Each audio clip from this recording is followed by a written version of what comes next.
안녕하십니까. 오늘 칼빈의 기독교 강요 제2권 구주 하나님에 대한 지식 제8장 도덕법 곧 십계명 해석의 부분입니다.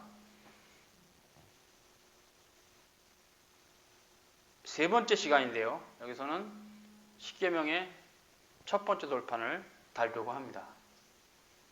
제1계명, 나는 너를 애굽 땅 종되었던 집에서 인도해낸 내 하나님 여호와니라. 너는 나 외에 다른 신들을 내게 두지 말라. 출애굽기 20장 2절과 3절이죠. 13절에서 이제 칼빈의 율법의 머릿말이라는 제목으로 다루고 있습니다. 첫 문장을 제1계명의 일부로 취하든 제1계명과 구별하여 읽든 그 첫 문장의 율법 전체에 대한 일종의 머릿말이라는 것은 부인할 수 없다, 이렇게 말하고 있어요. 그러므로 하나님께서 자신이 제시하고자 하시는 율법의 위험이 멸시를 받지 않기 위해서 특별한 조치를 취하셨다. 첫째로, 자기에게 권위의 능력과 권한이 있음 하나님께 말씀하셔서 택한 백성들로 하여금 그를 순종해야 될 당위성을 제시하신 것이다. 둘째로, 은혜의 약속을 제시하셔서 그 감미로움으로 그들을 이끄사 거룩을 향한 열심을 갖게 하시고, 셋째로 유대인들에게 베푸신 은혜를 상기시키며 그들이 하나님의 자비하심에 제대로 응답하지 않을 경우 그들의 배은 망덕을 체크하시는 것을 의미합니다. 14절에서 나는 내 하나님 여호와니라. 14절입니다. 8장에 하나님께서는 먼저 자기 자신이야말로 명령할 권한이 있으시고 또한 순종을 받을 마땅한 분이심을 보여주십니다. 그리스도께서는 아브라함과 이삭과 야곱의 영생을 여호와께서 자기 자신 그들이 하나님으로 선포하셨다는 사실을 근거로 확증하고 계십니다. 마태복음 22장 32절인데요. 이는 마치 하나님께서 이런 의미로 말씀하신 것과 같다. 내가 너희를 내 백성으로 택한 것은 비단 현재의 삶에만 너에게 은혜를 베풀고자 함이 아니요 장차 올 내 새 삶에 누릴 복락을 너에게 베풀고자 합니다. 여호와께서 긍휼하신 가운데 우리를 자기 백성이 이론이 될 만큼 귀한 존재들로 인정하셨으니 모세의 말처럼 하나님 여호와께서 지상 만민 중에 우리를 자기 기업의 백성으로 택하신 것이요 우리는 그의 모든 명령을 지켜야 하는 것이다. 신명기 7장 6절, 14장 2절, 26장 18절과 19절입니다. 그래서 레위기 11장 45절도 분동합니다. 내가 거룩하니 너희도 거룩할지어다. 15절 나는 너를 애굽 땅 종되었던 집에서 인도해낸 너의 하나님 여호와니라. 이제 하나님께서 이스라엘에 베푸신 은혜에 대한 묘사가 있습니다. 여호와께서 그 백성들을 비참한 노예 상태로부터 해방시키신 것입니다. 그것이죠. 그것은 그들이 기꺼이 순종하는 마음으로 하나님을 따르게 하고자 하신 것입니다. 그래서 그것을 통해서 그분이 경배를 받으시기 위함이십니다. 우리를 하여금 참된 예배에서 벗어나지 않게 하게 하시고자 습관적으로 그 자신을 특정한 칭호들을 통해서 알리시고 자신의 거룩한 임재가 모든 우상들이나 조작된 잡신들과 완전히 구별된다는 것을 드러내신 것입니다. 그래서 하나님을 가리켜 아브라함의 하나님, 이스라엘 하나님이라고 부르고 그가 예루살렘 성전에 계신 것으로 혹은 그룹사에 계신 것으로 말씀하는 것은 하나님은 어떠한 장소에 한정하는 의미는 아니에요. 통치 개념이죠. 그가 이스라엘을 다스린다. 특별하게 구속의 은총으로 특별 은총 가운데 이스라엘을 다스린다는 어떤 의미지 하나님께서 어떤 한 장소에 제한되시는 분은 아닙니다. 그러면 이스라엘이 애굽의 노예가 되었던 이 상태는 사실 우리 모두 영적인 노예 상태였다는 것을 그것이 애굽의 노예였던 상태가 예표적으로 보여주는 것이다. 16절에 칼빈은 제1계명이라는 제목으로 율법의 권위를 세우시고 그 근거를 마련하신 후에 하나님께서는 제1계명을 제시하셨다. 너는 나 외에는 다른 신들을 내게 두지 말라. 출애굽기 20장 2절과 3절입니다. 이 계명의 목적은 오직 여호와의 뜻만이 그의 백성 가운데 최고의 자리를 차지하고 그들에게 그분의 완전한 권위를 행사하시고자 하신 것입니다. 그래서 이것을 이루기 위해서 그들의 모든 불경건과 미신을 멀리하라고 명령하는 것입니다.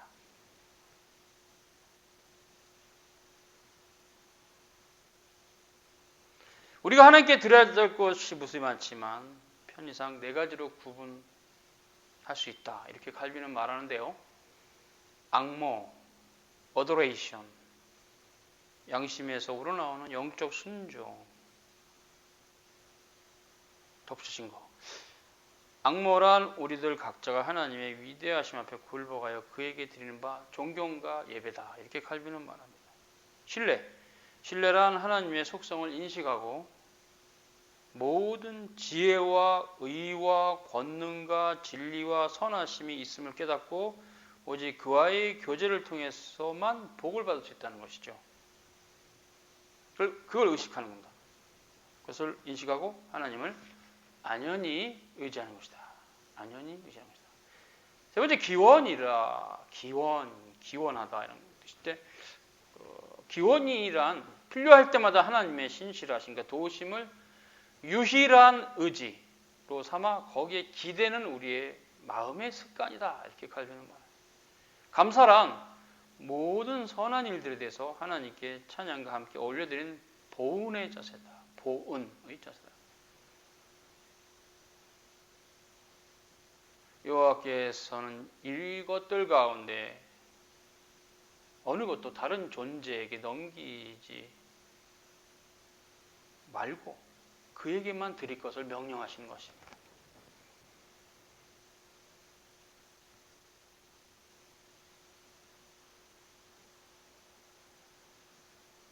그래서 다른 신을 섬기지 않는 것만으로 만족하지 않고 신앙 자체를 경멸하며 조롱하는 특정한 악인들이 일상적으로 행하는 일들도 따라하지 말아야. 그래서 무엇보다 사악한 미신을 경계해야 된다. 우리 생각이 참되신 하나님께로 돌아서서 온갖 잡신을 쫓아다녔던 그런 미신에 대해서 버려야 된다. 이렇게 말해요.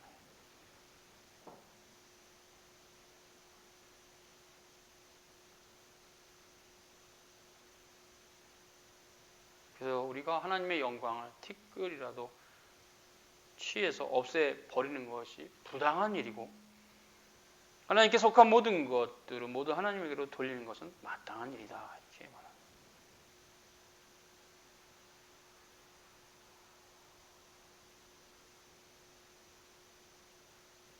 그래서 칼빈은 제1계명을 지키지 않는 것은 이 세상에서 마치 뻔뻔한 여자가 자기가 가늠한 남자를 자기 남편 앞에 데려다 놓고 남편의 마음을 괴롭히는 것과 같다. 이렇게 말합니다.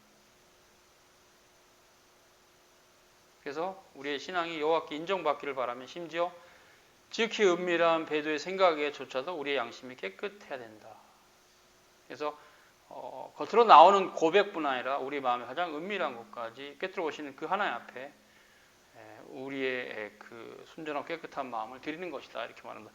이계명입니다. 너를 위해서 새긴 우상을 만들지 말고 또 위로 하늘에 있는 것이나 아래 땅에 있는 것이나 땅 아래 물속에 있는 것에 어떤 형상도 만들지 말며 그것들에 절하지 말고 섬기지 말라. 출애굽기 20장 4절과 5절입니다. 17절인데 하나님을 형상으로 묘사하는 묘사, 만들거나 그림도 마찬가지. 그것은 그릇된 것이다. 이렇게 말하면서 이 계명의 목적은 하나님께 드릴 정당한 예배가 미신적인 예식들로 더럽혀지는 것을 원하지 않는 하나님의 뜻이라는 거죠. 정리하자면 우리가 어리석은 마음으로 하나님에 대해서 유치한 것을 생각하고 하찮은 육신적인 생각을 조작해내서 하나님을 섬기려고 할 수 있다는 거죠. 그거 하지 말라는 거죠.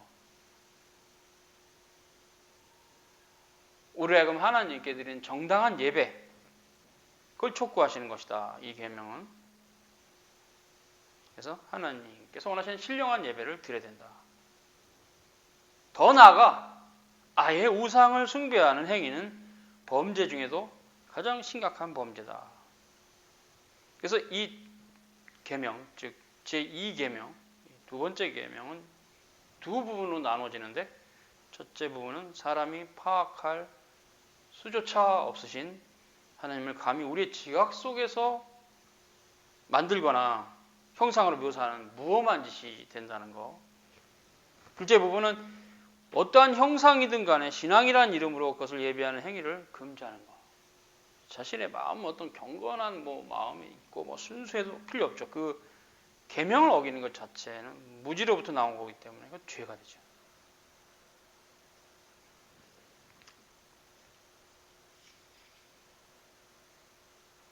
제2계명에 덧붙여진 경고의 말씀, 우리의 나태함을 흔들어 깨우는데 적지 않은 도움이 된다. 이 계명은 내 하나님 여호와는 질투하는 하나님이시다.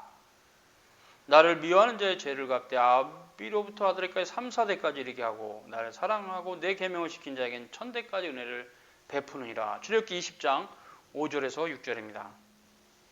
첫째, 하나님께서는 우리가 굳게 붙들어야 할 한 분이시라는 것을 말씀하고 있다는 거고, 둘째로 하나님은 자신을 가리켜 질투하는 하나님이라 부르신 데는 그분에게는 성삼일체 하나님 외에는 어떠한 동역자도 의미가 없다, 용납이 안 된다, 아니라 그 필요 없다는 거죠. 셋째로 하나님은 자신의 위엄과 영광을 다른 피조물이나 새긴 우상에 전가시키는 것에 대해서 반드시 보응하신다는 의미가 있다고 칼빈은 말합니다.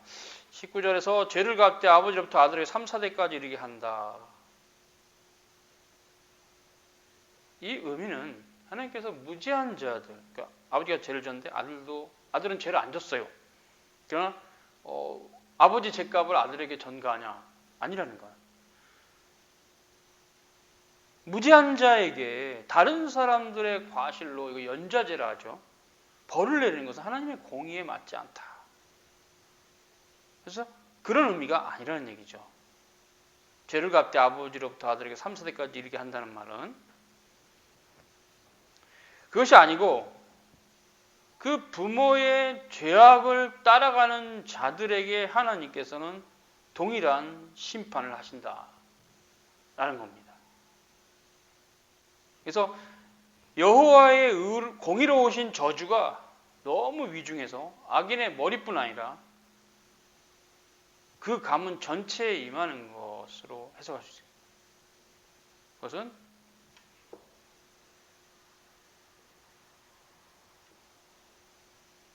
아버지가 하나님의 명령을 버리고 부끄러운 생활을 했을 때 그 아들이 똑같은 길을 가는 것을 말합니다.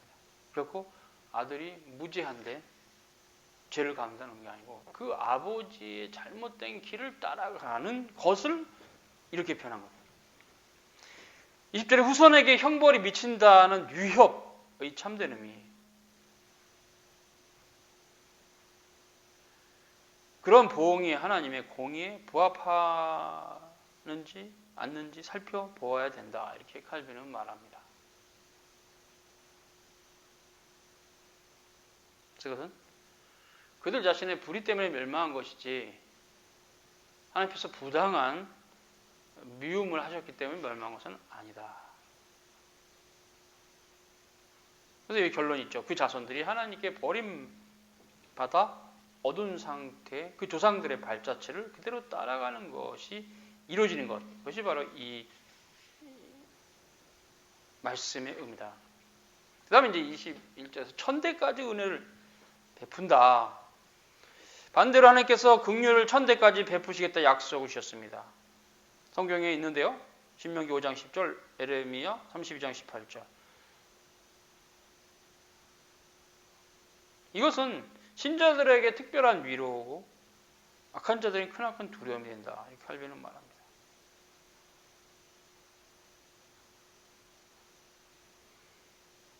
그러나 악인의 자손 중에서 때때로 하나님께 돌아오는 자도 있고 의인의 후손들 중에서도 타락한 자들이 있는 것이 사실이다.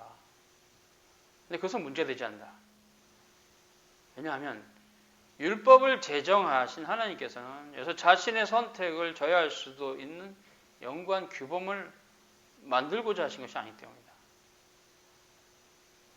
그래서 이 말씀이 언제나 효력을 발생한 것이 아니라 해도 의인을 위로하고, 의인은 믿음으로 사는 자죠. 오직 의인은 믿음으로 말미암아 살리라 했으니까 의인을 위로하고 불신앙으로 사는 자죠. 죄인을 위협하는데 이 말씀이 결코 헛되거나 효력이 없는 경고는 아니라는 것이죠.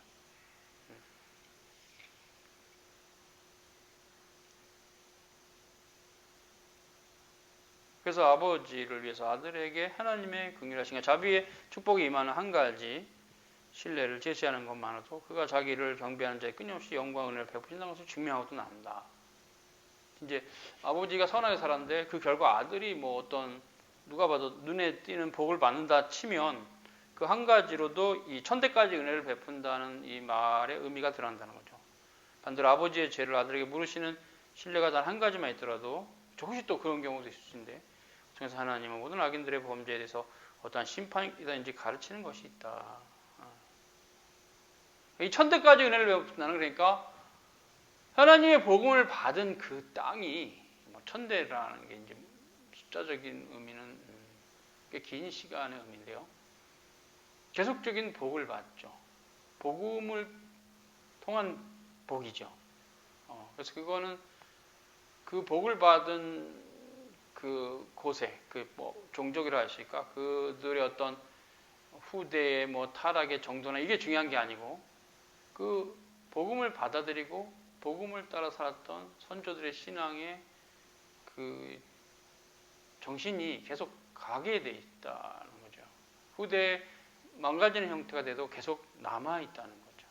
그래서 계속 하나님께서 복음을 받아들인 자들의 후손들에게 주는 복은 그 복음의 능력이 뭐 어떤 시대는 확 줄어들 수 있으나 완전히 사라지지 않고 계속 그 땅 가운데 남아있다는 거죠. 3계명입니다. 나는 내 하나님 여호와 이름을 망령되이 부르지 말라. 22절 제3계명의 바른 이해. 이 계명의 목적은 하나님께서 우리가 그의 이름의 위엄을 높이 받으시기를 바라신다는 것을 가르친 데 있다. 이 계명은 간단히 말해서 우리가 하나님의 이름을 함부로 부르면 안 된다는 것입니다. 불경한 태도로 취급하고 또 쉽게 말하며 그분의 이름을 욕되게 하는 것이 된다는 뜻이죠. 그래서 이 금지 명령은 또 반대의 의미가 있으니까 우리는 열심히 조심스럽게 하나님의 이름을 경건함으로 높여야 된다는 의미도 있다. 이렇게 말합니다. 그러므로 우리는 하나님에 대해서와 그의 신비한 일들에 대해서 생각하거나 말할 때 언제나 경건함과 진지함으로 해야 되고 하나님의 역사를 다룰 때 또 그를 존귀하게 하는 거에는 아무것도 생각하지 말아야 된다. 이렇게 말합니다. 칼빈은 우리는 다음 세 가지를 부지런히 지켜야 된다. 첫째, 우리가 마음으로 하나님에 대해서 무엇을 생각하든 입으로 무엇을 말하든 하나님의 위대하심을 나타내고 그의 거룩하신 이름의 높으심에 걸맞는 영화로움을 드려야 된다. 둘째로 하나님의 거룩한 말씀과 존귀한 신비들을 우리 자신의 야망이나 탐욕 혹은 오락을 위해서 경솔하게 오용하지 말아야 된다.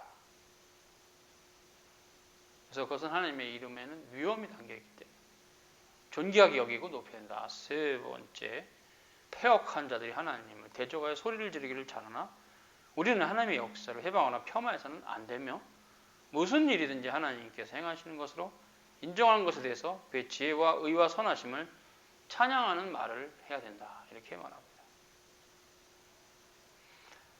정당한 맹세에 대해서 23절 말인데요. 우선 맹세가 무엇인가를 진술하고 있습니다. 맹세란 우리말의 진실성을 확증하기 위해 하나님을 위트니스, 증거하시는 분으로 요청하는 것이죠. 그래서 여호와의 이름을 우리의 증인으로 삼아 우리의 신앙을 증거하는 일은 정당하다. 이렇게 말합니다. 그렇게 함으로써 하나님께서 영원하시고 불변하시는 진리이심을 고백하는 것은 물론 또한 하나님을 다른 모든 존재들 위해 진리를 증거하신 분이고 그 진리를 확증하는 분으로 인정하며 하나님이야말로 마음을 살피시는 분으로서 감춰진 것을 밝히 드러내신다. 고린도전서 4장 5절을 알고 그를 초청하는 것이다. 이렇게 말합니다. 24절 거짓 맹세는 하나님의 이름을 더럽힌다. 하나님의 이름으로 거짓 맹세하는 것은 하나님의 이름을 더럽힌다고 말합니다.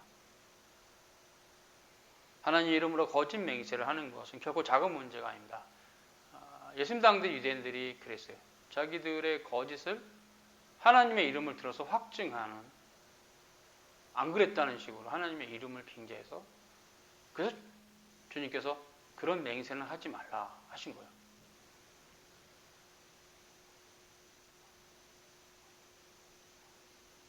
그러나 구약에 보면 사무엘상 14장 39절 여호와께서 살아계심을 두고 맹세한다. 사무엘상 14장 44절 그렇지 않으면 하나님이 내게 벌을 내리고 또 내리기를 원한다. 그러니까 즉 맹세는 자기 목숨을 거라는 거죠. 그래서 고린도후서 1장 23절에 내 목숨을 걸고 하나님 불러 증언하게 하시게 하노니. 그래서 이 말씀 우리말에 대해서 하나님을 증인으로 부를 때, 위트니스로 부를 때는 반드시 우리가 거짓으로 증거할 경우에 그것에 대해서 마땅한 보응을 받겠습니다라는 그런 정직성이 담겨있다는 거죠. 그러나 25절에 칼빈은 쓸데없는 맹세도 있다. 사실이기는 한데 그 맹세가 쓸데없는 맹세도 있다. 그것은 하나님의 이름을 값싸고 흔하게 만드는 경우에. 그래서 거짓 증거를 하지 않은 것만으로는 안 되고 우리의 정욕이나 욕심을 위해서 맹세를 하는 것도 안 된다. 불필요한 일에 경솔하게 하나님의 이름을 가져도 맹세하지 말라. 이렇게 칼빈이 말하고 있어요. 26절에 맹세를 금지하는 그리스도인들, 그러니까 그리스도의 교훈이죠. 맹세를 금지하는 주님의 교훈에 대한 이해. 제세례파는 맹세를 무조건 금지한다 이렇게 말하면서 맹세는 무조건 다 예외 없이 정지해야 된다 이렇게 제세례파는 얘기일 때 그것은 잘못됐다라고 칼빈은 말합니다. 거기에 반박하는 거죠. 그래서 마태복음 5장 34절 나는 너에게 이르노니 도무지 맹세하지 말지니 오직 너희 말은 옳다 아니라 하라 이 지난 것은 악으로부터 아니라. 이 본문 갖고 제세례파가 굉장히 펀더멘탈하게 그렇게 무조건 안 된다는 식으로 하지만 이런 식으로 생각 없이 그리스도를 밀어붙여 성부 하나님의 원수로 만들어버리면 안 된다. 이렇게 칼빈은 말합니다. 왜냐하면 영원하신 하나님께서는 율법 아래에서 맹세를 정당한 것을 허용하셨을 뿐만 아니라 필요할 경우 맹세할 것을 명령하고 계시기 때문이다. 출애굽기 22장 10절 10절. 즉 무슨 말이냐면 지금 예수님께서는 유대인의 그런 악한 마음에 대해서 그렇게 하지 말라고 거짓 맹세하지 말라는 거죠. 맹세 자체를 하지 말라는 것은 아니라는 얘기죠.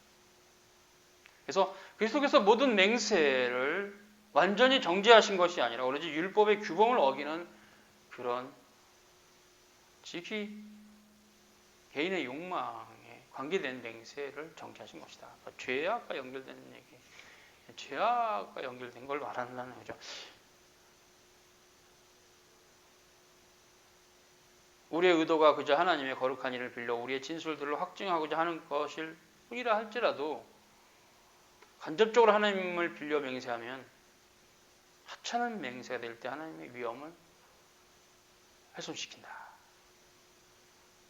그래서 그리스도께서 이런 방자한 행위에 대한 헛된 구실을 제거하시고자 도무지 맹세하지 말라 하신 것이다. 이렇게 말합니다.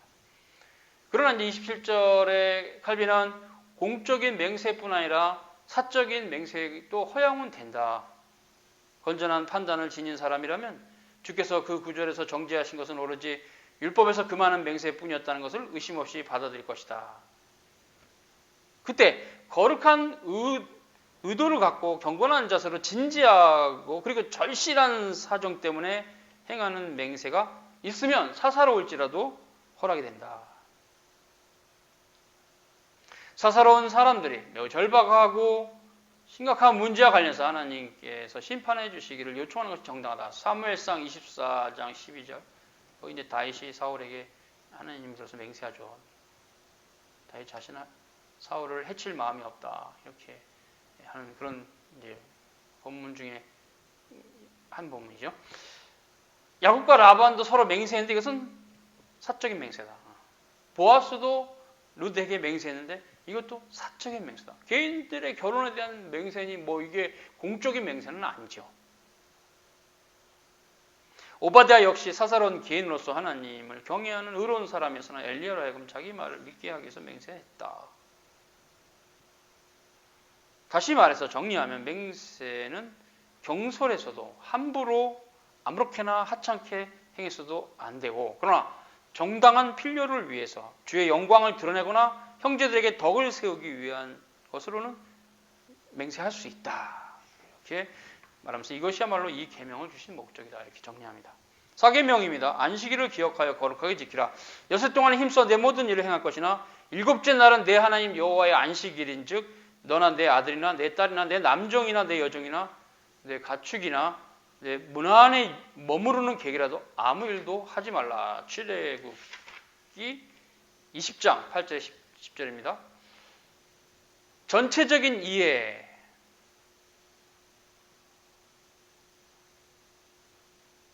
이 계명의 의도는 우리 자신의 성향과 행위에 대해서 죽은 상태로 하나님 나라에 대해서 묵상하고 하나님께서 세우신 방식으로 그 묵상을 실천하는 것이다. 이렇게 칼빈은 말하면서 첫째, 하늘의 율법의 제정자로서는 7째 날에 안식을 하심으로써 이스라엘 백성들의 영적인 안식을 제시하신 것이다. 그 안식의 완성은 그리스도 안에 있죠. 그래서 이제 옛 언약의 안식일은 주의 마지막 날, 위크엔드, 주말에 있고, 새 언약의 안식일은 주초, 썬데이, 안식 후 첫날, 구약 시대 개념에서는 안식 후 첫날에 사제교를 드렸죠. 그래서 이제 완성된 형태로 쓰이는 겁니다. 그러나 여전히 그것은 영원한 도덕법으로 우리가 지켜야 되죠.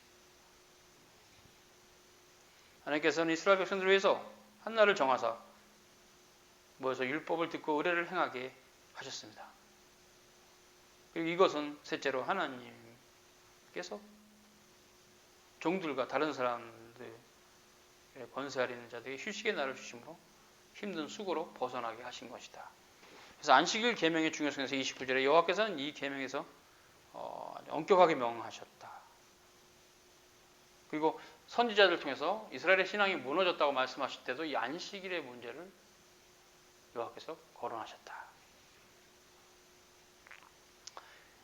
30절은 7째 날이라는 의미. 이것은 이제 그 주의 마지막 날의 개념이죠. 물론 7이라는 숫자는 성경에서 완전을 뜻하는 수인데 거기 담긴 의미라는 의미가 무엇인지 알고자 하는 사람이 있다면 영원성을 나타내기 위해서 그 숫자를 의도적으로 택했다고 말할 수 있다. 이렇게 말합니다. 하나님께서는 7이라는 숫자를 통해서 마지막 날이 오기까지 그 안식이 절대로 완성되지 않을 것임을 시사하는 것이다. 마지막 날에 예수님께서 오셨죠. 그래서 물론 이것은 경륜의 이제 차이에 대한 얘기입니다. 옛 언약의 경륜은 예수님이 오심으로 마감됐어요. 즉 옛 언약의 경륜의 시대는 그렇게 완성이 된 겁니다. 그리스도 안에서. 새 언약의 경륜의 시대는 이제 그리스도 안에서 주님의 재림의 때까지 계속되죠. 새 언약의 경륜이 시작됐다는 거죠. 여호와께서 안식일, 이 땅에는 안식일을 통해서 마지막 날의 영원한 안식에 대해서 대략을 그려주신 것이다. 그래서 우리는 평생토록 그 안식에 대해서 끊임없이 묵상하고 그 안식의 완성을 사모해야 된다. 이렇게 말합니다. 31절 안식의 약속은 그리스도 안에 성취됨. 그렇죠? 옛 언약의 경륜에 있어서 안식의 모든 약속은 예수 그리스도께서 성취하셨어요. 예수께서 오심으로써 이 계명의 의식적인 부분은 폐지되었다. 그리스도야말로 안식에 참된 성취시다. 그렇죠? 32절 안식일의 계명에 아직 적용된 두 가지면 구약적인 의미의 구약의 경륜의 관계 연결해서 안식일은 폐지되었으나 여전히 우리는 사도들이 정하신 안식구 첫날 모여서 하나님의 말씀을 들으며 떡을 떼며 공적으로 기도해야 되죠. 사도행전 2장 42절 사도의 가르침을 따라 그죠? 서로 교제하며 떡을 떼며 기도하기 힘썼죠. 종들과 일꾼들의 노동을 쉬게 해주는 것이 있다. 이 두 가지가 있다. 이렇게 말합니다. 새언약의 교회도 하나님의 말씀을 듣기 위해서 교회 신자들이 모여야 되고 그것은 사도들이 정했다. 그래서 안식이 33절 안식일 계명의 준수의 올바른 자세 그것은 미신적으로 지키는 날로서는 하면 안 되고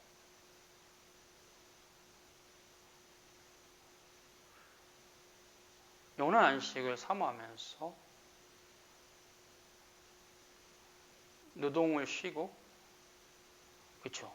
하나님의 말씀을 집중하는 또 주 앞에 온전한 예배를 드리는 합당한 예배를 드리는 그런 형태로서 있어요. 그래서 안식일 계명의 준수의 올바른 자세는 그런 것이다. 그래서 미신적으로 지킬 게 아니라 영적으로 좀 더 그렇죠. 하나님 앞에 나아가는 형태로 그래서 이제 공적인 예배를 거룩한 보편교회에 속한 신자들의 공적인 예배에 관해서 중요하죠.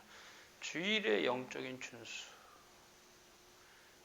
사도들이 주일로 나를 대치시킨 것은 매우 신중한 분별이 있었던 것인데